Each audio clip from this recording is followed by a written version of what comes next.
बिस्मिल्लाहिर्रहमानिर्रहीम। इक़रा बिस्मि रब्बिकल्लज़ी खलक़।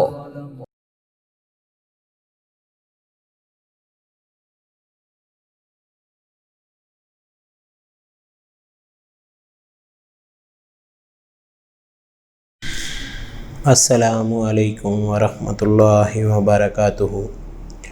मुअज़्ज़ज़ सामीन, तलबा व तालिबात, जैसा कि गुज़श्ता लेक्चर में हमने यूनिट नंबर 5 के बारे में पढ़ा, डैफोडिल्स के हवाले से बात की और उसके पोइट के बारे में बात की।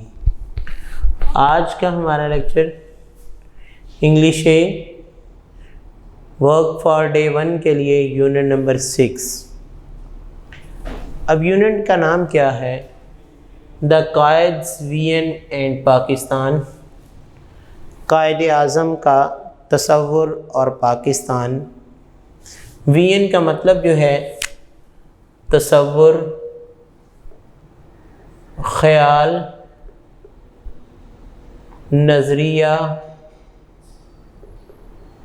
ये तमाम पहलू इसमें लिखे जाते हैं। कायदे आज़म का ख़याल और पाकिस्तान, कायदे आज़म का नज़रिया और पाकिस्तान, कायदे आज़म की सोच और पाकिस्तान। लिहाजा इस चैप्टर के नाम से हमें ये बात पता चलती है कि कायदे आज़म क्या सोचते थे, कायदे आज़म इस कौम को क्या बनाना चाहते थे, कायदे आज़म पाकिस्तान कैसे हासिल करना चाहते थे। फिर कायदे आज़म ने अगर पाकिस्तान हासिल कर लिया तो उस वक़्त उन्होंने लोगों के बारे में क्या ख़यालात रखे थे कि लोग मेरी तवक्कुआत पर पूरा उतरेंगे तो हमारा मुल्क पाकिस्तान कैसे कैसे तरक्की के मनाजिल को तय करेगा। अब उसकी तरक्की की मनाजिल को तय करने के हवाले से कायदे आज़म ने अपने तसव्वुरात को मुख्तलिफ़ अंदाज से बयान किया। अब सबसे पहले हम इस चैप्टर की बेटा लर्निंग आउटकम्स को देखते हैं।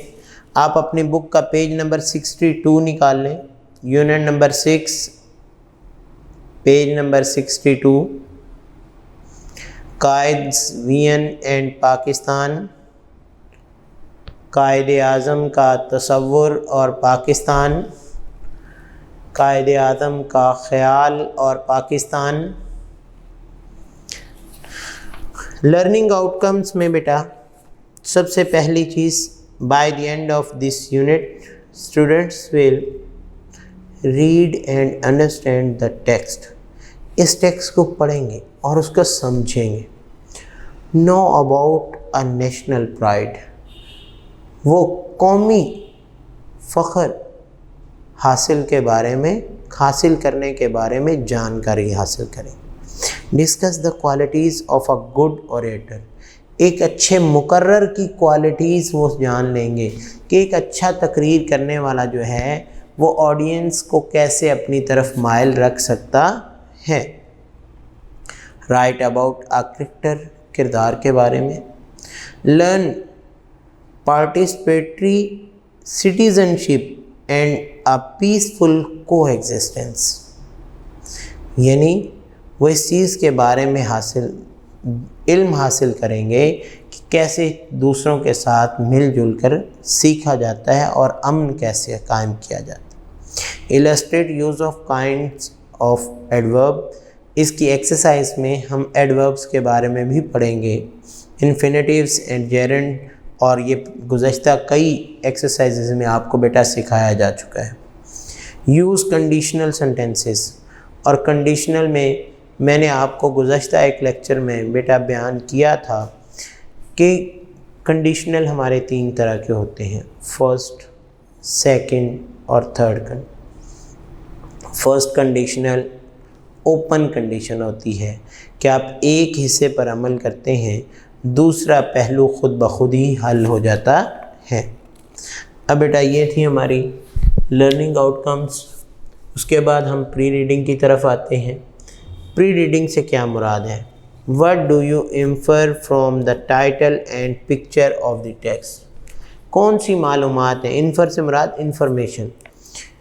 What do you information infer from the title, इस टाइटल से आप क्या इन्फॉर्म करना चाहते हैं? एंड पिक्चर और तस्वीर।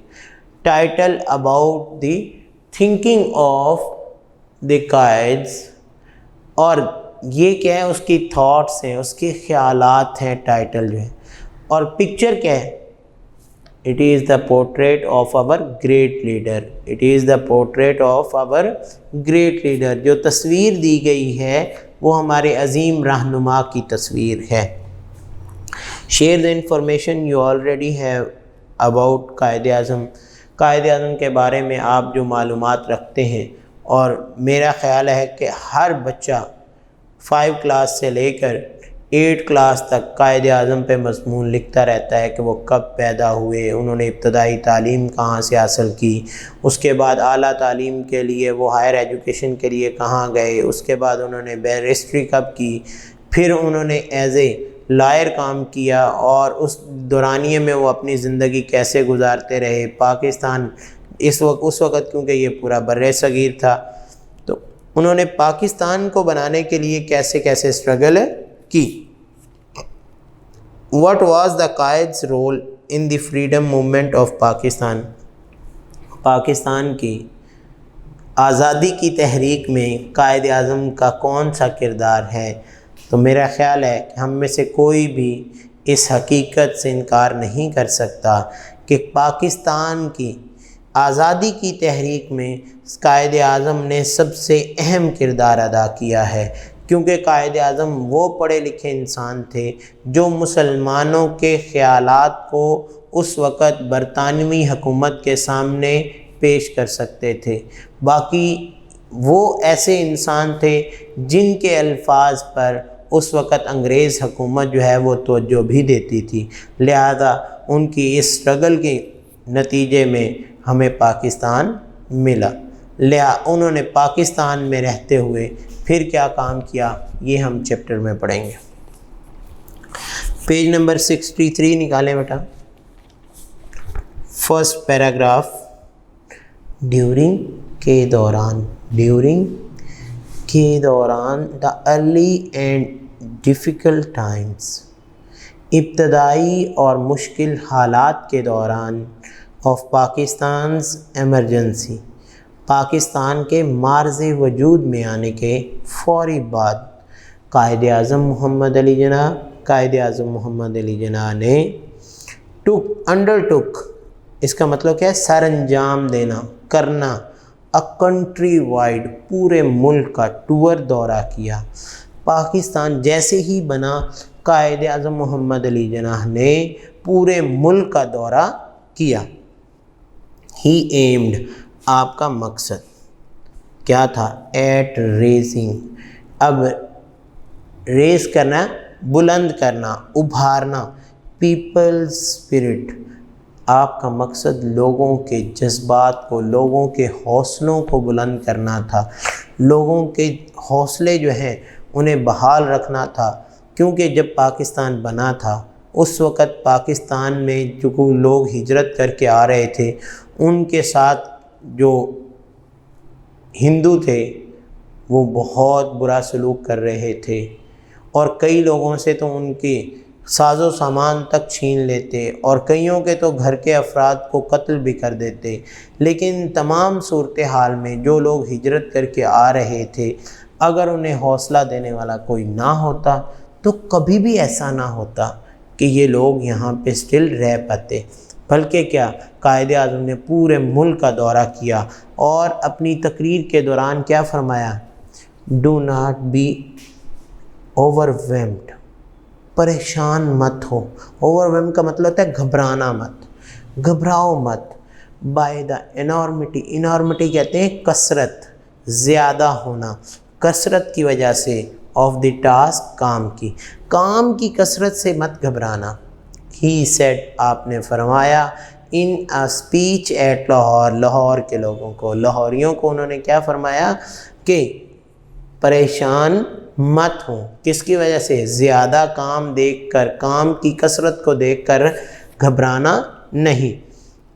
अब इन्वर्टेड कॉमर्स में ये बात कहेगी, उसके बाद कॉमा है, there are many examples, there वहाँ, आर हैं मैनी बहुत सी, एग्जाम्पल्स मिसालें, in the history of young nations नौजवान कौमों की तारीख में, नौज़ायदा नई बनने वाली, क्योंकि 20वीं सदी में बहुत से ममालिक ने आज़ादी हासिल की, लिहाजा जो नई नई कौमें बन रही थी उनके बारे में कायदे-ए-आज़म ने क्या फरमाया कि नई बनने वाली कौमों ने बहुत ज़्यादा क्या किया, उनकी बहुत सी मिसालें हैं, बिल्डिंग देम सेल्फ, अपने आप को बिल्ड करना, तामीर किया, देम सेल्फ अपने आप को, बाय शीर डिटर्मिनेशन, पुख्ता इरादों के साथ। कायदे-ए-आज़म ने फरमाया कि तारीख़ में नौज़ायदा नई बनने वाली कौमों की बहुत सी मिसालें हैं कि उन्होंने पुख्ता इरादों के साथ अपने आप को तामीर किया, एंड फोर्स ऑफ करैक्टर, और किरदार की ताकत के साथ। यू आर मेड, तुम बने हुए हो, ऑफ स्टर्लिंग मटेरियल, खालिस मादे से, तुम खालिस मादे से बने हो, एंड सेकंड टू नन, और इसके सिवा कुछ नहीं। कीप अप योर मोरल, अब मोरल का मतलब क्या है, हिम्मत, ताकत, हौसला बुलंद रखना। Don't be afraid of death, मौत से मत घबराना। We should face it bravely, हम इसका क्या करेंगे, हमें इसका बहादुरी से सामना करना चाहिए, टू सेव, बचाने के लिए। The honour of Pakistan and of Islam, Islam और पाकिस्तान की इज़्ज़त को महफूज करने के लिए हमें इसका बहादुरी से सामना करना चाहिए। डू योर ड्यूटी, अपनी ज़िम्मेदारी पूरी करते रहना। And have faith in Pakistan, और पाकिस्तान पर यकीन रखना। It has come to stay, ये कायम होकर रहेगा। क्या है कि कायदे-ए-आज़म ने ये एक स्पीच की, उस स्पीच के दौरान लोगों के जज्बात को उभारने के लिए कायदे-ए-आज़म ने क्या फरमाया कि नई बनने वाली कौमें जो हैं, जब वो पुरअज़्म हो जाती हैं, पक्का इरादा कर लेती हैं और अपने किरदार की ताकत से काम करती हैं, तो वो क्या है, वो अपने आप को तरक्की के मनाजिल पर ले जाती हैं। लेकिन जैसे ही उन्होंने ये फरमाया कि तुम खालिस मादे से बने हो, इसके सिवा कुछ नहीं, अपने हौसलों को, अपनी हिम्मत को बुलंद रखना, ताकतवर रखना, मौत से नहीं घबराना, बल्कि हमें क्या करना चाहिए कि बहादुरी से इस मौत का सामना करना चाहिए। Second paragraph, the whole journey, पूरा सफ़र, of the great leader struggle, अजीम रहनुमा की कोशिश का, फॉर अ सेपरेट होमलैंड, एक अलग ममलकत के लिए, एक अलग ममलकत के लिए अजीम रहनुमा की कोशिश का पूरा सफ़र, for the Muslims of the subcontinent, बरे सगीर के मुसलमानों के लिए, वॉज बेस्ड, बुनियाद रखता था, on the pivot of the Muslim unity, मुसलमानों के इत्तेहाद पर, and oneness as a nation, और कौम के यकता हो जाना। वननेस का मतलब होता है यकता हो जाना, इकट्ठे हो जाना, मुत्तहिद हो जाना, और कौम के यकता हो जाने पर। ही टॉक्ड, आपने बात की, अबाउट पाकिस्तान, पाकिस्तान के बारे में, आपने पाकिस्तान के बारे में बात की। इन सच क्लियर टर्म्स, इन साफ साफ, इन वाज़े अल्फाज में, that a common man could understand, common man कहते हैं आम आदमी, कॉमन मैन आम आदमी, अंडरस्टैंड समझना, जो कि एक आम आदमी भी समझ सकता था। क्या फरमाया, वी आर अ नेशन, हम एक कौम हैं, वी आर अ नेशन, हम एक कौम हैं। इन्वर्टेड कॉमर्स में ये बात उन्होंने फरमाई, आगे फिर बात शुरू होगी। He famed 3 year before the birth of Pakistan, ये बात आपने पाकिस्तान बनने से 3 साल पहले फरमाई थी, यानी 47 में ही पाकिस्तान बना है, तो 47, 46, 45 यानी 44, 45 के दरमियान उन्होंने ये बात फरमाई। क्या फरमाया? With our own distinctive culture, हम एक कौम है अपने डिस्टिंक्टिव कहते हैं मुनफरिद कल्चर सकाफ़त, हम अपनी सकाफ़त के लिहाज से एक अलग कौम है।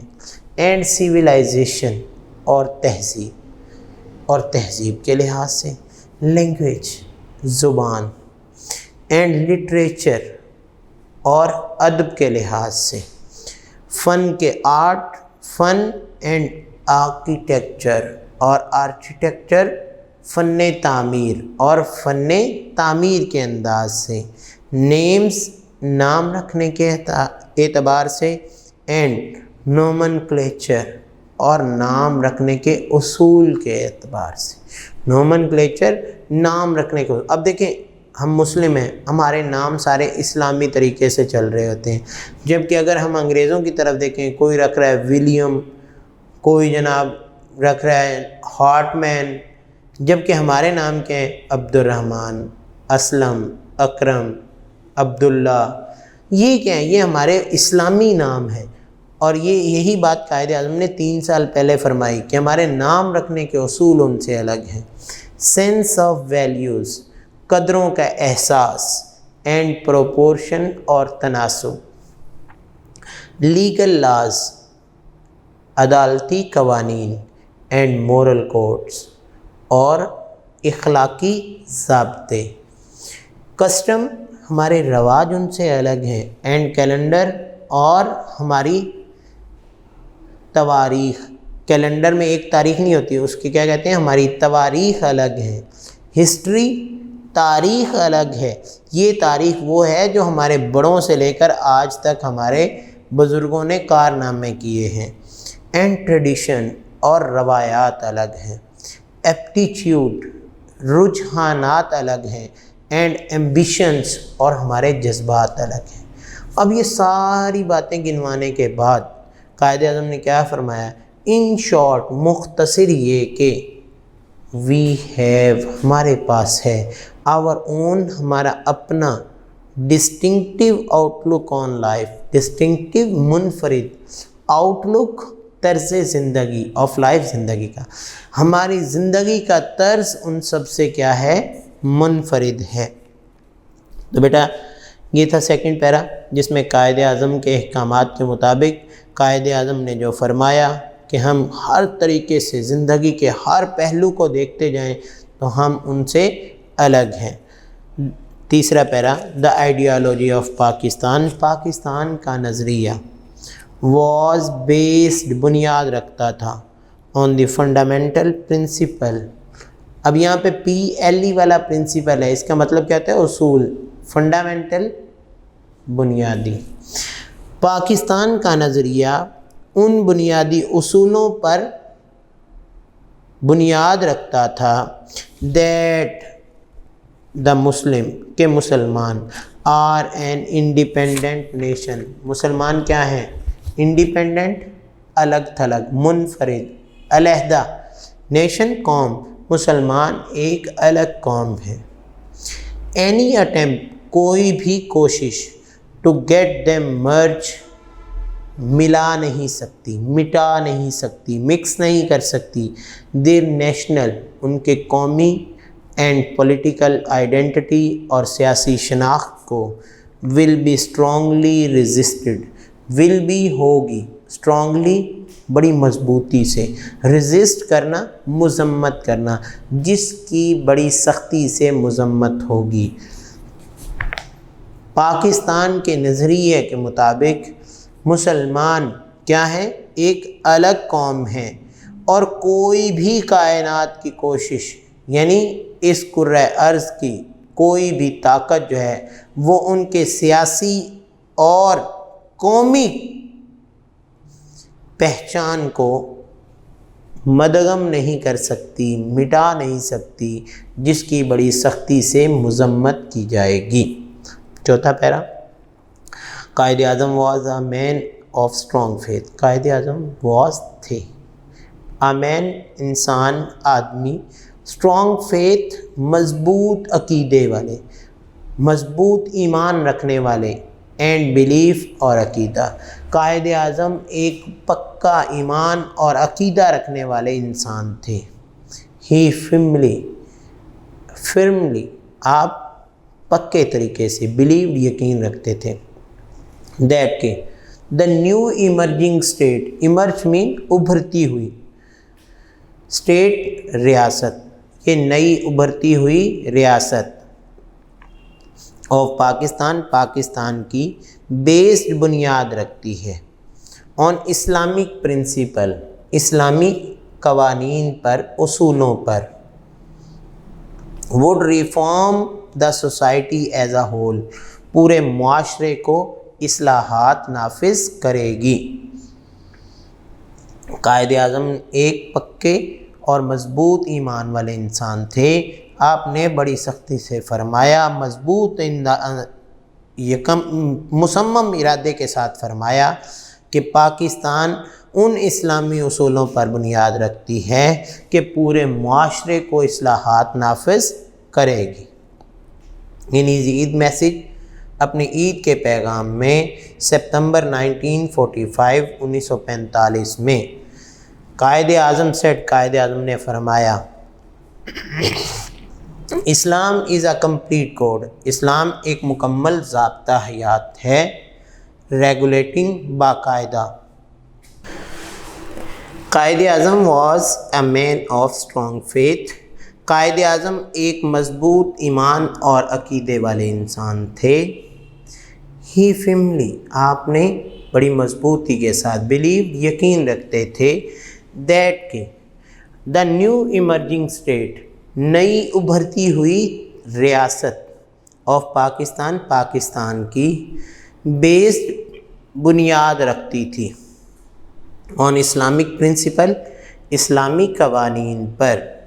वुड रिफॉर्म द सोसाइटी, जो कि मुआशरे को इस्लाहात नाफिज करेगी एज अ होल, पूरे के पूरे।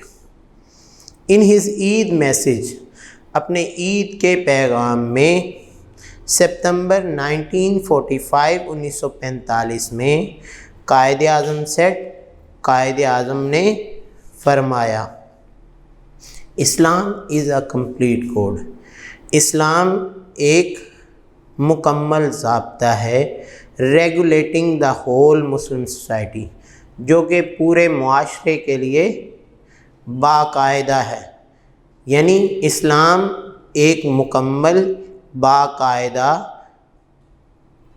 ज़ाब्ता हयात है पूरे इस्लामी मुआशरे के लिए।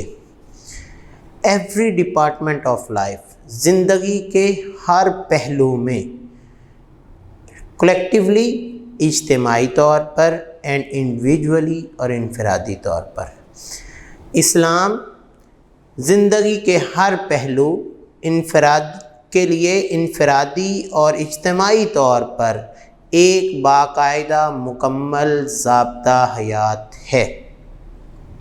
पैराग्राफ नंबर 5, टुडे आज, द कायद्स पाकिस्तान, कायद आज़म का पाकिस्तान, इज़ फेसिंग, सामना कर रहा है, न्यूमरस, कई किस्म के चैलेंजेस, मुश्किलात का। कायद आज़म का पाकिस्तान कई किस्म की मुश्किलात का सामना कर रहा है। वी हैव फॉरगॉटन, हम भूल चुके हैं, हाउ मच स्ट्रगल, कितनी ज़्यादा कोशिश, मुस्लिम्स हैड मेड, मुसलमानों ने की, कितनी ज़्यादा कोशिशें या कितनी ज़्यादा तकालीफ़ मुसलमानों ने बर्दाश्त की। अंडर द डायनामिक, डायनामिक कहते हैं मुतहर्रिक, लीडरशिप, रहनुमाई ऑफ कायद आज़म मोहम्मद अली जिन्नाह, कायद आज़म मोहम्मद अली जिन्नाह की। हम ये बात भूल चुके हैं कि मुसलमानों ने कायद आज़म मोहम्मद अली जिन्नाह की रहनुमाई में कितनी ज़्यादा कोशिशें की। वी कैन ओवरकम, हम काबू पा सकते हैं, आवर प्रेजेंट डिफ़िकल्टीज़, अपने मौजूदा हालात पर, बाय फॉलोइंग, क्या, पैरवी करते हुए, बाय फॉलोइंग पैरवी करते हुए द कायद्स गोल्डन मोटो, कायद आज़म के सुनहरी उसूल पर अमल करते हुए। अक्सर बेटा ये आप स्कूलों के जितने भी हमारे गवर्नमेंट स्कूल्स हैं उनके बाहर लिखा हुआ देखते हैं, faith unity and discipline. Faith ईमान, यूनिटी इत्तेहाद एंड डिसिप्लिन, कहीं पे तंजीम लिखा होता है, कहीं पे नज़्म व ज़ब्त लिखा होता है, दोनों ही इसके मानी हैं, ईमान, इत्तेहाद और तंजीम। We can make our nation strong, हम अपनी कौम को मजबूत बना सकते हैं बाय रिमेंबरिंग, याद दिलाते हुए। हिज एडवाइस, आपकी नसीहत, टू द यूथ, नौजवानों को। नौजवानों आपके लिए है ये मैसेज कि कायद आज़म की नसीहत नौजवानों को याद दिलाते हुए हम क्या कर सकते हैं कि मौजूदा मुश्किलात पर काबू पा सकते हैं और अपने आप को मजबूत बना सकते हैं। It is now up to you, ये अब तुम पर है, to work work and work, काम काम और काम, ये अब तुम पर है कि क्या करना है, काम काम और काम। And we are bound to succeed, bound में कब्ज़े में लाना, और हम कामयाबी से हमकिनार हो सकते हैं। देखिए बेटा ये थी हमारी ट्रांसलेशन। आज का हमारा लास्ट वर्क है कि जो हमारे पैराग्राफ क्वेश्चंस हैं, पैराग्राफ क्वेश्चंस में देखें पहला सवाल, why did the Quaid have to take long tour during early days of independence.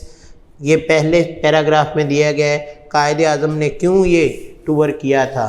तो हमने ये बात पढ़ी कि कायद आज़म जो है वो क्या करना चाहते थे, एट रेजिंग पीपल स्पिरिट्स, आप लोगों के क्या हौसलों को बुलंद करना चाहते थे।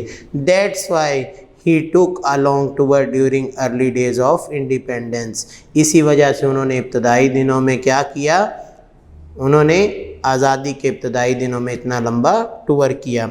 दूसरे पैराग्राफ में दिया गया है question, why did the Quaid want the oneness of the whole nation, आप मुसलमानों के पूरी कौम की इत्तेहाद क्यों चाहते थे। Because the oneness of a nation is the pivot of Muslim unity, जो कि मुसलमानों के इत्तेहाद का मरकज़ी नुक्ता था। उसके बाद तीसरा question, are we working according to the expectation of the great leader. ये अब आप खुद ही बेटा लिख सकते हैं कि अगर आप कायद आज़म के तवक्कुआत के मुताबिक ज़िंदगी गुजार रहे हैं तो आप लिखें कि yes we are working according to the expectations of the great leader, वरना नो लिख दें। लास्ट है, what is the result of neglecting the advice of the Quaid. The result of neglecting the advice of the Qaid is that we are facing numerous challenges, कि उनका result ये है कि हम आज मौजूदा मुश्किलात का शिकार हो चुके हैं और कई किस्म की मुश्किलात का सामना कर रहे हैं। लिहाजा ये था बेटा आज का हमारा डे 1 का काम, ट्रांसलेशन और पैराग्राफ क्वेश्चन तक। इंशाअल्लाह दोबारा मुलाकात होगी डे 2 में, जिसमें हम एक्सरसाइज को पढ़ेंगे। आज के लिए इजाज़त चाहता हूँ, अल्लाह हाफिज़।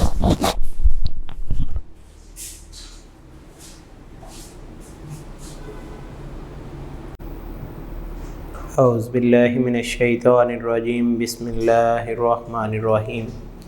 मोअज़्ज़ज़ सामीन, तलबा व तालिबात, जैसा कि प्रीवियस लेक्चर में हमने unit number 6 the Quaid's vision and Pakistan, इसके ट्रांसलेशन के हिस्से को पढ़ा। अब हमारा एक्सरसाइज का पोर्शन आता है। आप लोग अगर गौर से सुने तो ट्रांसलेशन का हिस्सा हमारे लिए इंतहाई इम्पोर्टेंट, जिस हिस्से को पढ़ने के बाद हम लोग इस काबिल हो सकते हैं कि हम एक्सरसाइज को अच्छे तरीके से समझ सकें, क्योंकि आपकी जो गुज़श्ता क्लासेस थी उनमें बेटा ग्रामर और एक्सरसाइज का इतना हिस्सा नहीं था। आप सिर्फ चैप्टर पढ़ते थे, क्वेश्चन आंसर करते थे और आपका नेक्स्ट चैप्टर शुरू हो जाता था। अब थोड़ा सा आपका जो है ग्रामर का हिस्सा ज़्यादा है, उसके अलावा एक्सरसाइज में वो तमाम चीज़ें मौजूद हैं जो कि आपको आगे आने वाली तमाम क्लासेस में सहूलत देंगी। लिहाजा अगर आज आप उनको सीख लेते हैं तो आप नेक्स्ट उनको अच्छे तरीके से समझ सकेंगे। पहली है हमारी ग्लॉसरी। ग्लॉसरी को मैंने आपको पहले भी कई बार समझाया, गुज़श्ता चैप्टर्स में भी, किसे उर्दू में कहते हैं फ़रहंग। फ़रहंग से मुराद क्या है कि आप अल्फाज को अच्छे तरीके से तरतीब के साथ वाज़े करके बयान करें। तो हम बुक की तरफ चलते हैं। बुक के सफ़ा नंबर 65 पर आप लोगों को बेटा ये बात बयान कर देगी कि ग्लॉसरी क्या है। लिहाजा ग्लॉसरी को आप अल्फाज के मानी के तौर पर, उसमें उर्दू मीनिंग भी आते हैं, उसमें इंग्लिश मीनिंग भी आते हैं, आपने दोनों याद करने हैं। यहाँ पे आपको जो है वो 6-7 अल्फाज दिए गए हैं, उनको मैं आपके सामने उर्दू मीनिंग भी लिखवा देता हूँ, इंग्लिश मीनिंग आपके सामने लिखे भी हुए हैं। पहले है aptitude. Do you know aptitude mean natural ability. Natural ability यानी कुदरती तौर पर जो इंसान का किसी चीज़ की तरफ माइल होता है, उसकी तरफ उसका रुझान होता है, तो इसे क्या कहते हैं? रुझान। दूसरा है फंडामेंटल, वेरी इम्पोर्टेंट, इंतहाई अहम, लाजिमी, ज़रूरी, उन्हें क्या कहते हैं? फंडामेंटल, बुनियादी भी जिसे कहा जाता है। एनॉर्मिटी, इसका मतलब क्या होता है?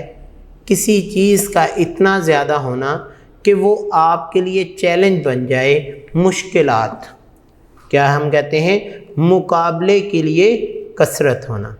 उसके बाद ओवरवेम्ड।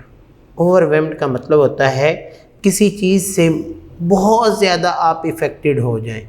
इफ़ेक्टेड डीपली, मगलूब होना, दब जाना, घबराना। पिवट किसको कहते हैं? मरकज़ी नुक्ता, सेंट्रल पॉइंट, कोर जिसको बोला जाता है। न्यूमरस, कई, बहुत से, बड़ी तादाद में, मैनी। स्टिरलिंग, खालिस। हाईएस्ट क्वालिटी, उसको क्या कहा जाता है? किसी चीज़ की हाईएस्ट क्वालिटी, उसे क्या कहा जाता है? स्टिरलिंग। इसके बाद बेटा हमारा दूसरा हिस्सा शुरू होता है जिसको हम कहते हैं ओरल एक्टिविटी। ओरल एक्टिविटी से मुराद आपको 2-4 सवाल दिए गए जिनको आपने ज़ुबानी तौर पर जो है वो बयान करना है। Discuss the following in groups, यानी क्लास के ग्रुप बना लें, 2 या 4 लोगों का एक ग्रुप हो, वो आपस में कायद-ए-आज़म के इस चैप्टर को पढ़ने के बाद जब डिस्कस करेंगे तो वो क्या कहलाएगी? Oral activity. पहला सवाल है, why did Quaid-e-Azam ignore his ever failing health. Quaid-e-Azam अपनी हमेशा से गिरती हुई या कमज़ोर होती हुई सेहत पर इतना तवज्जो देने के बजाय उसे इग्नोर क्यों कर रहे थे? Quaid-e-Azam ignored his ever failing health for getting Pakistan. Quaid-e-Azam अपनी सेहत को इग्नोर किस लिए कर रहे थे? वो पाकिस्तान हासिल करना चाहते थे और उसके लिए अपनी सेहत का ख्याल रखे बगैर वो दिन रात मेहनत करते थे। Why did he wish for a complete harmony and unity among the people of Pakistan? वो क्यों पाकिस्तान के लोगों के दरमियान मुकम्मल हम आहंगी और इत्तेहाद चाहते थे? Because unity is the pivot of a nation. जो इत्तेफाक है, इत्तेहाद है, वो किसी भी कौम का मरकज़ी नुक्ता होता है, सेंट्रल पॉइंट होता है। अगर कौम में इत्तेफाक और इत्तेहाद होगा तो वो कौम तरक्की कर पाएगी।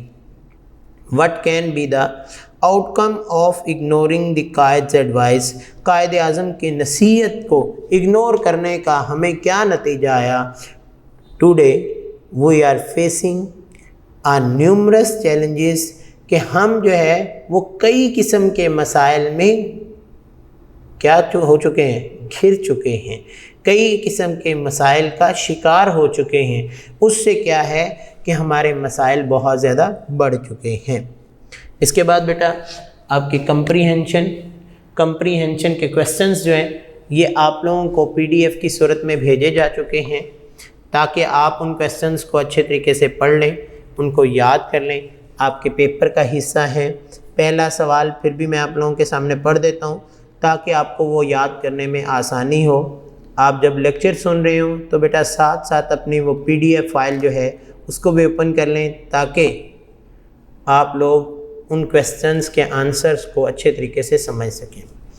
How much confidence did Quaid-e-Azam have in his nation? Quaid-e-Azam जो है वो अपनी कौम पर किस हद तक जो है वो क्या करते थे, यकीन रखते थे, कॉन्फिडेंस रखते थे। तो कायद-ए-आज़म के अपनी कौम पर जो कॉन्फिडेंस था, Quaid-e-Azam had a great confidence in his nation. Quaid-e-Azam had a great confidence in his nation. Quaid-e-Azam अपनी कौम के बारे में क्या रखते थे, बहुत ज़्यादा कॉन्फिडेंस रखते थे, बहुत ज़्यादा वो अपने आप को बेहतर समझते थे कि मेरी कौम जो है वो बड़े अच्छे तरीके से काम कर सकती है। उसके बाद क्या है, what was the Quaid's concept of our nation? Quaid-e-Azam का हमारी कौम के मुतल्लिक क्या ख्याल था, क्या तसव्वुर था? तो कायद-ए-आज़म का अपनी कौम के मुतल्लिक जो तसव्वुर था उसको हमने बयान करना है कि कायद-ए-आज़म ने किस तरह अपनी कौम के मुतल्लिक जो है वो बयान किया। तो पहला सवाल क्या है कि Quaid-e-Azam Quaid's concept of our nation is that we are a nation with our own distinctive outlook of our life. Quaid's concept क्या था कि हम एक कौम है और हमारा मुनफरिद तर्ज़ ज़िंदगी है, और हमारी बेसिक्स कौन सी हैं, basic of religion and culture, कि हमारा रिलीजन और हमारा जो कल्चर है वो हमारी बुनियादी बातें हैं। तीसरा सवाल है हमारा, what was the ideology of Pakistan in view of Quaid-e-Azam? Quaid-e-Azam के ख्याल के मुताबिक पाकिस्तान की आइडियोलॉजी क्या थी?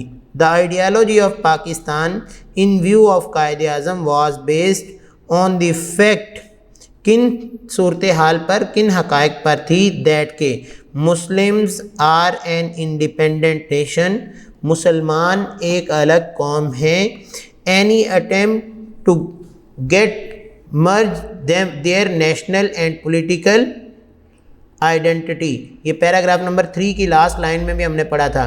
कोई भी कोशिश उनके सियासी और उनके कौमी मफाद को मदगम नहीं कर सकती जिसकी बड़ी सख्ती से मजम्मत की जाएगी। चौथा सवाल, what can be the possible solution to our present problems? हमारी मौजूदा मुश्किलात का सबसे बड़ा हल क्या है? We can solve our problems by following the golden principle of Quaid-e-Azam. हम कायद-ए-आज़म के सुनहरी उसूलों को समझकर उनकी पैरवी करके मौजूदा मुश्किलात से अपने आप को छुटकारा हासिल कर सकते हैं। और वो सुनहरी उसूल क्या था? Faith, unity and discipline. और दूसरा उन्होंने जो अपनी कौम को दिया था वो क्या था कि जो नौजवान हैं, it is now up to you to work and work. How can we become a strong nation? We can become a strong nation by following the path shown to us by our कायद। हम कायद-ए-आज़म के ज़रिए बताए हुए अपने तरीके पर जब अमल करेंगे तो हम एक मज़बूत कौम बन जाएंगे। नेक्स्ट है बेटा हमारा वोकेबलरी का हिस्सा। वोकेबलरी के हिस्से में आप लोगों को मुख्तलिफ पोर्शंस में मुख्तलिफ़ चीज़ें दी गई हैं। पहली ए पार्ट आपको दिया गया है। ए पार्ट में उसने आप लोगों को दिया है, encircle the option for the underlined word that relates to the text। पहली ऑप्शन क्या है? वी आर अ नेशन, हम एक कौम है। ही अफेम्ड 3 year before the birth of Pakistan. तो अफेम्ड जो है इसका मतलब क्या है, 3 ऑप्शन हमें दी गई हैं। टोल्ड बताना, सेड एम्फेटिकली उन्होंने बड़े आला अंदाज से कहा, ब्रोकन। अब तीनों में से क्या आएगा, अफेम्ड का सिनोनिम क्या होगा, सेड एम्फेटिकली, सेड एम्फेटिकली। दूसरा है the Quaid was a man of strong faith and believe. तो अंडरलाइन वर्ड हमारे पास क्या है, स्ट्रॉन्ग फेथ। तो स्ट्रॉन्ग फेथ का मतलब क्या होता है, मजबूत ईमान या अकीदा। Firm faith, powerful faith, wavering faith. तो क्या होगा, एक होता है ताकतवर, एक होता है पक्का यकीन, जिसे क्या कहते हैं, फिम फेथ। क्या कहते हैं, फिम फेथ। नेक्स्ट है कीप अप योर मॉरल, अपने इखलाक को बुलंद रखना। अब कीप अप योर मॉरल जो है, मॉरल जो है इसको, ये मोराल वर्ड है, MORALE। मोराल का मतलब होता है कि अपना हौसला, जो खुद से आप में हिम्मत है। तो वेल्थ, सेल्फ एस्टीम या वॉइस। तो क्या आएगा, सेल्फ एस्टीम। कुछ बुक्स में इसकी जगह कोई और भी ऑप्शन दी जा सकती है, लेकिन मोराल का मतलब क्या होता है, self esteem. Don't be afraid of death, मौत से मत घबराना। अफ्रेड का मतलब क्या है, ए उसने पार्ट दिया है अटेंडेड टू, बी दिया है स्केर्ड और सी दिया है स्केर्ड अप। तो हम क्या कहेंगे, स्केर्ड। क्या कहेंगे, स्केर्ड। 5वें है we should face it bravely to save the honour of Pakistan and Islam. Face का मतलब क्या होता है, रिपेयर, कोप विद या करेक्ट। कोप विद क्या होगा, कोप विद। नेक्स्ट बेटा उसने बी पार्ट में उसने आपको कहा है कंसल्ट द सोर्सेस, आप डिक्शनरी को कंसल्ट करें and find the synonym of the following word. तो क्या लिखने हैं, सिनोनिम्स। क्या लिखने हैं, सिनोनिम्स। पहला है मोरल। मोरल का मतलब क्या है, अभी हमने ऊपर MCQs में भी पढ़ा, सेल्फ एस्टीम। बेटा पेन पास रखें, ऊपर लिखते जाएं ताकि आपको याद हो जाए। Moral, self esteem. दूसरा है वॉयज, सफ़र, journey. Voyage, journey. Ambition, ambition जज्बात या ख्यालात, जज्बात या ख्यालात। थॉट्स, क्या, ambition, thoughts. Nomenclature, nomenclature rules of naming, rules of naming, नाम रखने के जो उसूल हैं उन्हें क्या कहा जाता है, नॉमेनक्लेचर। आइडेंटिटी, रिकॉग्नाइजेशन, आइडेंटिटी शनाख्त क्या कहलाएगा, रिकॉग्नाइजेशन या रिकॉग्नाइज। डिस्टिंक्टिव, इसका मतलब क्या होता है, मुनफरिद, अलग थलग। क्या होगा, separate. Distinctive, separate. Emergence, emergence का मतलब क्या हो गया, बनना, मार्ज़े वजूद में आना। केम इनटू बीइंग, क्या होगा, came into being, came into being. Struggle, कोशिश। एफर्ट, क्या होगी, एफर्ट। न्यूमरस, हमने ये ग्लॉसरी में भी वर्ड पढ़ा, many. Numerous, many. Strong, powerful, strong, powerful. Ideology, thinking, ideology, thinking. C part उसने दिया है राइट द एंटोनिम्स। क्या आ गया, C part, write the antonyms. Antonyms कौन से हैं? अब उसने दिया है, यहाँ पे हमें चंद अल्फाज दिए गए हैं बेटा, साथ साथ मैंने कहा लिखते जाइए। कॉन्फिडेंस, डिसकॉन्फिडेंस, ऑनर, डिसऑनर, सिर्फ डिस लगाना है आपको, बिलीव, डिसबिलीव, सेपरेट। अब ये थोड़ा सा वर्ड आपको चेंज करना पड़ेगा, तो आप यहाँ लिखेंगे combine, separate, combine, unity, disunity, political, non political, political सियासी, नॉन पॉलिटिकल गैर सियासी। Use the following idioms in sentences, in idioms को आपने सेंटेंसेस में इस्तेमाल करना है। डी पार्ट,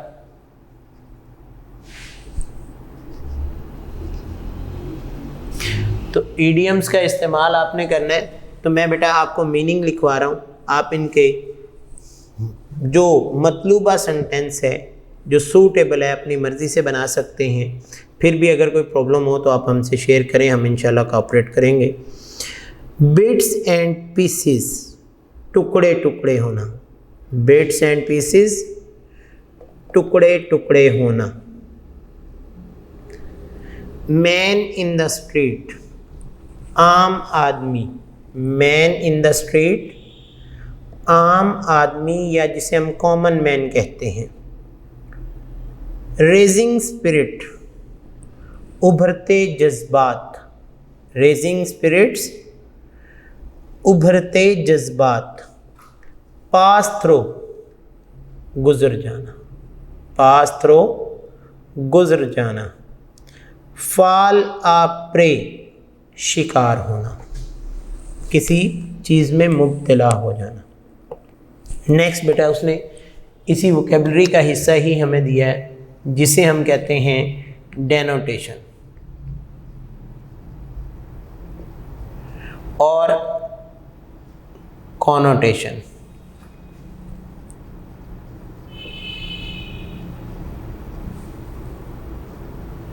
डेनोटेशन और कॉनोटेशन। डेनोटेशन का मतलब क्या होता है? मैंने गुज़श्ता लेक्चर में आपको एक चैप्टर में ये डेनोटेशन सिंपल आया था, तो मैंने दोनों चीज़ें आपको एक्सप्लेन की थी। दो मीनिंग होते हैं, कोई भी लफ्ज़ हमारे सामने आता है ना, उसका एक मतलब होता है कि हम उस लफ्ज़ के मुताबिक डिक्शनरी को खोलें और उसमें मीनिंग देखें। जिसमें मैंने आपको मिसाल दी थी कि ज़कात का मतलब क्या होता है। अगर आप डिक्शनरी खोल के देखते हैं तो उसका मतलब होता है पाक साफ़ करना। क्या मतलब होता है? पाक साफ़ करना। जबकि दूसरी तरफ क्या है कि आप अगर उसको अपने ख्याल में या लोगों के ख्याल के मुताबिक देखें तो लोग उसका मतलब क्या बताएंगे? लोग कहेंगे अमीरों की दौलत में गरीबों का जो हिस्सा होता है उसे क्या कहा जाता है? ज़कात। लिहाजा जो डेनोटेशन होता है, डी से मैंने बताया था डिक्शनरी और सी से मैंने बताया था कॉन्सेप्ट। तो ये जो इसका मतलब है डिक्शनरी मीनिंग। क्या मीनिंग होते हैं? डिक्शनरी में जो दिए गए हैं, जो आपकी लुगत में मीनिंग बयान किए गए हैं, जिन्हें आप लुग़वी मानी कहते हैं। क्या कहते हैं? लुग़वी मानी। और इन्हें कहते हैं इस्तिलाही मानी। क्या कहते हैं? इस्तिलाही मानी, जो आप इस्तिलाह के तौर पर या अपने ख्यालात के मुताबिक, कॉन्सेप्ट के मुताबिक इस्तेमाल करते हैं। अब यहाँ पे भी आपको दिया गया है डेनोटेशन इज़ द लिटरल और dictionary meaning of words. For example the word snake in dictionary will have the denotation meaning scaly and legless. अब सांप का मतलब जो है डिक्शनरी में क्या लिखा है कि ऐसी चीज़ जिसकी टांगें ना हों। और दूसरा है कॉनोटेशन क्या है? On the other hand refers to the idea that is suggested by associated with a word. वो तसव्वुर जो ख्याल हम उस लफ्ज़ के साथ the connotative meaning of the word exist together with the denotative meaning. The connotation for the word snake could include evil or danger. यानी उसका मतलब क्या है कि ऐसा जानवर जो कि क्या हो, ख़तरनाक हो। तो ये कॉन्सेप्ट के मतलब मीनिंग है।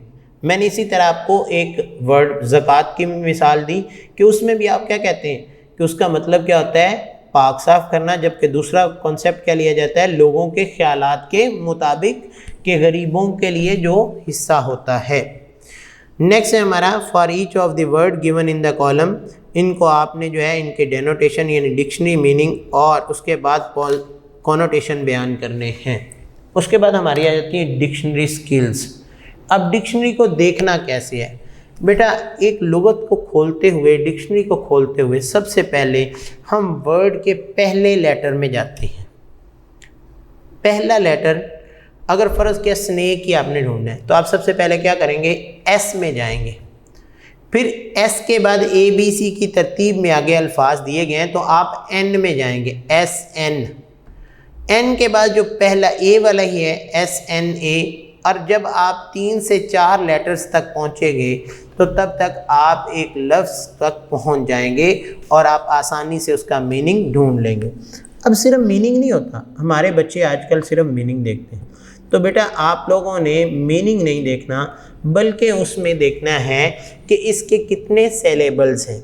अब जो अच्छी डिक्शनरीज हैं उनके आगे स्क्रिप्ट लिखा होता है कि इसके कितने सेलेबल्स हैं, इसकी प्रोनंसिएशन क्या है, और इसको प्रोनाउंस करते हुए कौन से इसके सेलेबल स्ट्रेस हैं और कौन से इंटोनेशन है, यानी किन हिस्सों पर हमने ज़ोर देकर बोलना है और किन हिस्सों को हमने जो है वो नॉर्मल अंदाज से बोलना है। तो ये क्या होता है, डिक्शनरी देखने का एक मुकम्मल वे होता है। आप सिर्फ ये नहीं कि मीनिंग देखने के लिए देख लें कि ये मीनिंग है, नहीं, बल्कि एक वर्ड को समझने के लिए उसका स्क्रिप्ट देखें, उसके सिलेबल्स देखें, उसकी प्रोनंसिएशन देखें और उसके बाद उसकी ग्रामर देखें कि क्या वाकई ही ये वर्ड जो है कौन से नाउन है, प्रोनाउन है, वर्ब है, एडवर्ब है। तो ये क्या है, ये ग्रामर के कौन से हिस्से के साथ रिलेट कर रहा है। तो इस तरीके से आप डिक्शनरी स्किल्स जो हैं वो मुकम्मल तौर पर महारत हासिल कर सकते हैं। आज का हमारा सबसे इम्पॉर्टेंट पोर्शन जो कि ग्रामर से शुरू हो रहा है। किससे शुरू हो रहा है, ग्रामर। ग्रामर का पहला हिस्सा उसने कहा एडवर्ब। क्या कहते हैं, एडवर्ब। एडवर्ब किसको कहते हैं,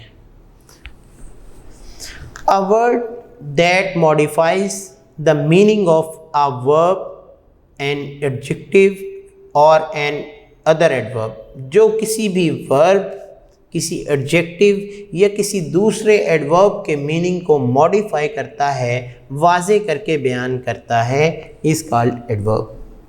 अब पुरानी बुक्स में या बच्चे आप जब छोटे थे तो तब आपको सिर्फ एक चीज़ सिखाई जाती कि जिन अल्फाज के आखिर में आप एल वाई लगा देते थे आप कहते थे ये एडवर्ब बन गए। जैसे स्लो से स्लोली, ब्यूटीफुल से ब्यूटीफुली, तो वो आप एडवर्ब बनाते थे। जबकि क्या है, आप जैसे जैसे आगे पढ़ेंगे तो आपको और अंदाज से एडवर्ब बयान किया जाएगा।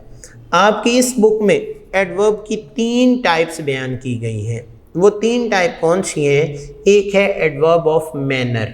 क्या है, मैनर्स जो हैं उनमें एडवर्ब, किसी चीज़ के फंक्शन में कोई अमाल कर रहे हैं उनमें जो है उसको क्या कहते हैं, एडवर्ब ऑफ मैनर। लेकिन जब कोई एडवर्ब किसी जगह को एक्सप्रेस कर रहा है तो उसे कहते हैं एडवर्ब ऑफ प्लेस। क्या कहते हैं, एडवर्ब ऑफ प्लेस। इसी तरह अगर कोई चीज़ जो है वक्त को तयन कर रही है तो उसे कहते हैं एडवर्ब ऑफ टाइम। तो एडवर्ब हमारा कितनी तरह का होगा, adverb of manners, adverb of time और एडवर्ब ऑफ प्लेस। उसके बाद बेटा आपको एग्जाम्पल देगी, she was singing beautifully at a concert last Sunday. एक सेंटेंस में उसने आपको तीनों एग्जाम्पल दे दी। ब्यूटीफुली क्या है, एडवर्ब ऑफ मैनर, और एट अ कंसर्ट एक जगह का उसने बयान कर रही है ना, फलां जगह पर, तो adverb of place. At night रात के वक्त, एडवर्ब ऑफ टाइम। इसके बाद हमारा दूसरा ग्रामर का हिस्सा आता है इन्फिनिटिव्स। क्या हिस्सा आता है, इन्फिनिटिव्स।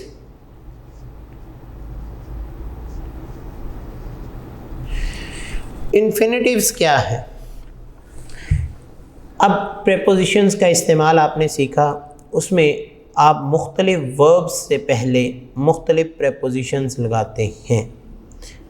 पहला तरीका तो ये है कि जब किसी वर्ब से पहले कोई और प्रेपोजिशन लगे तो उसे कहते हैं प्रेपोजिशनल वर्ब। लेकिन अगर टू लग जाए, उससे पहले क्या आ जाए कि पहले टू आए उसके बाद कोई वर्ब आ जाए, क्या आ जाए, टू के बाद कोई वर्ब, तो वो क्या बन जाता है, वो इन्फिनिटिव बन जाता है। क्या बन जाता है? इन्फिनिटिव। पहला तरीका क्या है कि टू के बाद अगर कोई वर्ब आए तो वो क्या बन जाता है, इन्फिनिटिव। लेकिन अगर कोई और प्रेपोजिशन शुरू में लगी हो वर्ब से तो वो क्या बनता है, प्रेपोजिशनल वर्ब। दूसरी चीज़ क्या है, अगर किसी सेंटेंस में दो वर्ब इस्तेमाल हो रहे हैं तो उसमें पहला क्या होगा, एज ए वर्ब, पहला वर्ब क्या होगा, एज ए वर्ब, और दूसरा वर्ब जो होगा वो एज ए इन्फिनिटिव इस्तेमाल होगा। दूसरा वर्ब क्या होगा, एज ए इन्फिनिटिव। अब यहाँ पे आपको एग्जांपल दी गई, you are free to go to your mosque. अब गो से पहले जो टू आया है तो उसने इसको क्या बना दिया है, गो को वर्ब नहीं बल्कि क्या बना दिया है, इन्फिनिटिव। इसी तरह दूसरे सेंटेंस में उसने आपको कहा है ही मेड पीपल वर्क। अब मेड ये भी एक वर्ब है, मेक, मेड, मेड, और वर्क भी एक वर्ब है, तो मेड एज ए वर्ब इस्तेमाल होगा जबकि वर्क एज ए इन्फिनिटिव होगा, वर्क एज ए इन्फिनिटिव होगा। उसके बाद है जेरंड। तीसरी चीज़ क्या है, जेरंड।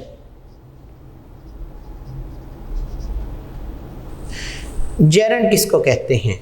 मैंने बेटा आप लोगों को ये भी एक गुज़श्ता लेक्चर में एक बात समझाई थी कि हमारे पास क्या है, पार्टिसिपल्स, जिनमें एक पार्टिसिपल क्या है, प्रेजेंट पार्टिसिपल। क्या है, present participle.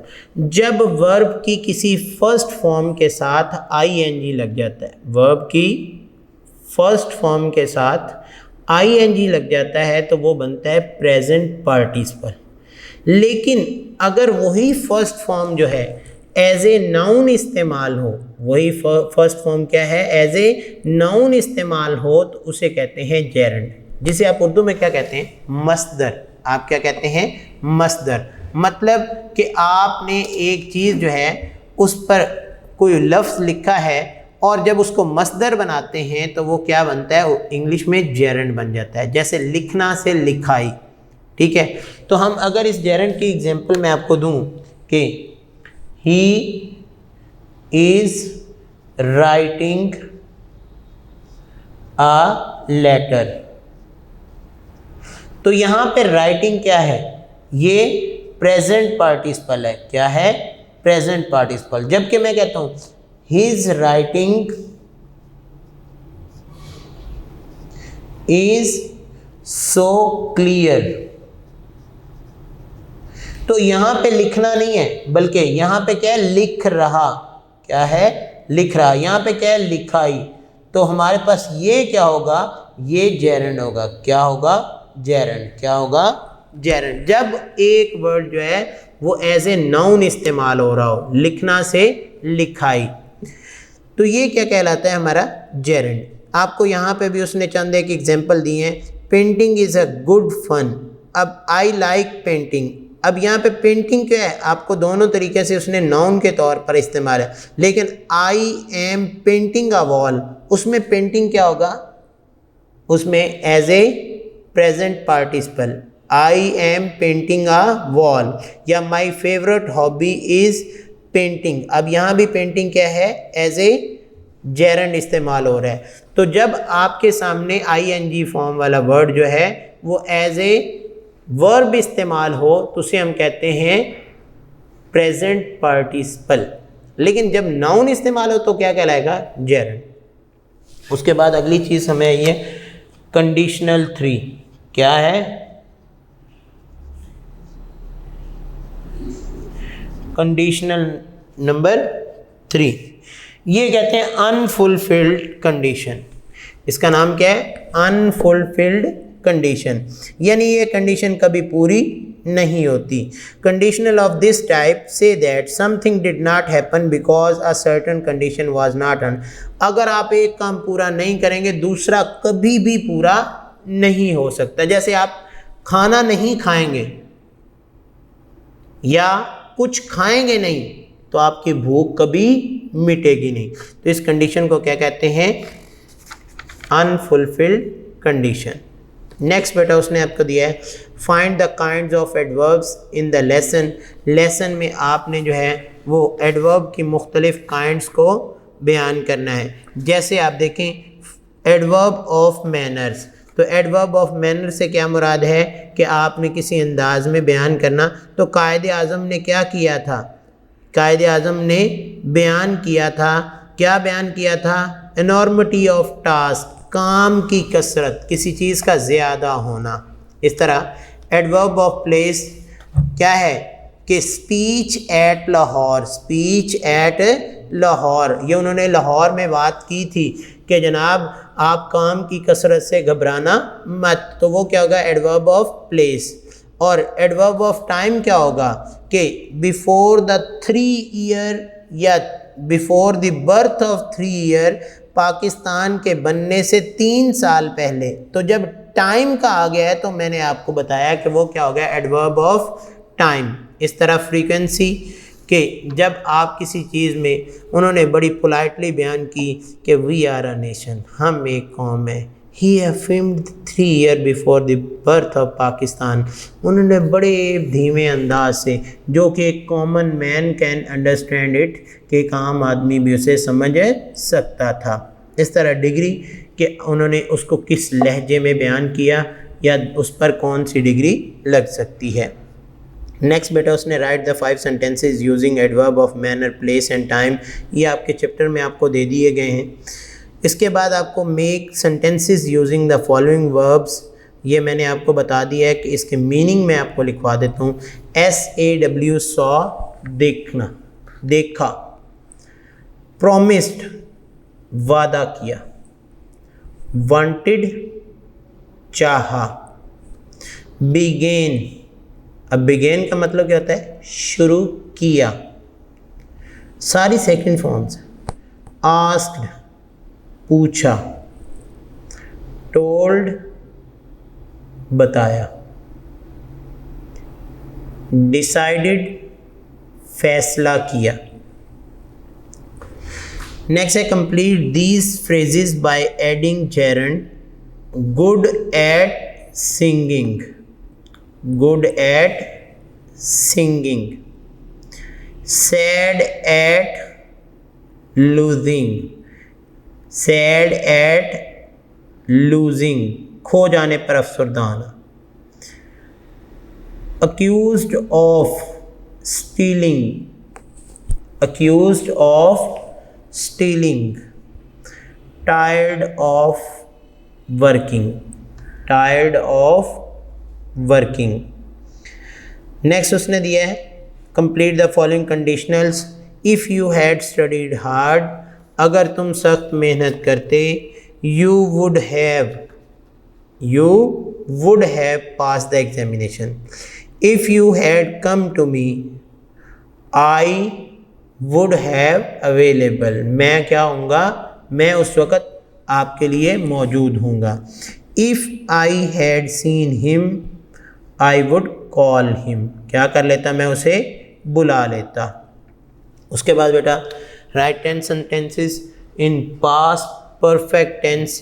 Past perfect tense जो है आप लोगों को गुज़श्ता लेक्चर में भी करवाया गया कि जिसमें आपने सबसे पहले क्या है, आपने सब्जेक्ट के फौरी बाद हैड लगाना है और उसके बाद थर्ड फॉर्म लगानी। क्या करना है? हैड और थर्ड फॉर्म का इस्तेमाल करते हुए सेंटेंसेस को आपने बनाना है। लास्ट है हमारी नेक्स्ट राइटिंग स्किल्स। क्या है?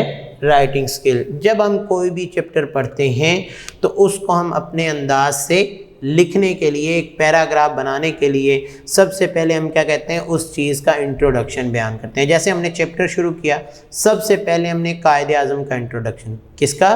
कायदे आज़म का इंट्रोडक्शन। इसी तरह हमने उनकी बर्थ के बारे में या उस चीज़ के बारे में बयान करना शुरू कर दिया। उसके बाद क्या है? कि नीचे उन्होंने एग्जांपल आपको दी है, कायद आज़म एज आवर नेशनल हीरो। तो कायद आज़म की अर्ली लाइफ कैसी थी, उन्होंने अर्ली एजुकेशन कहाँ से हासिल की, फिर उन्होंने जो है हायर एजुकेशन के लिए कहाँ गए, फिर उन्होंने सर्विसेज कहाँ से शुरू की, उसके बाद उनकी मेन अचीवमेंट्स कौन सी हैं, उनकी पर्सनैलिटी में कौन कौन सी आदत शामिल थी, और एंड पे आप उसका कंक्लूजन बयान करें। तो ये क्या कहलाती है, हमारी राइटिंग स्किल। और लास्ट है हमारी ओरल कम्युनिकेशन स्किल।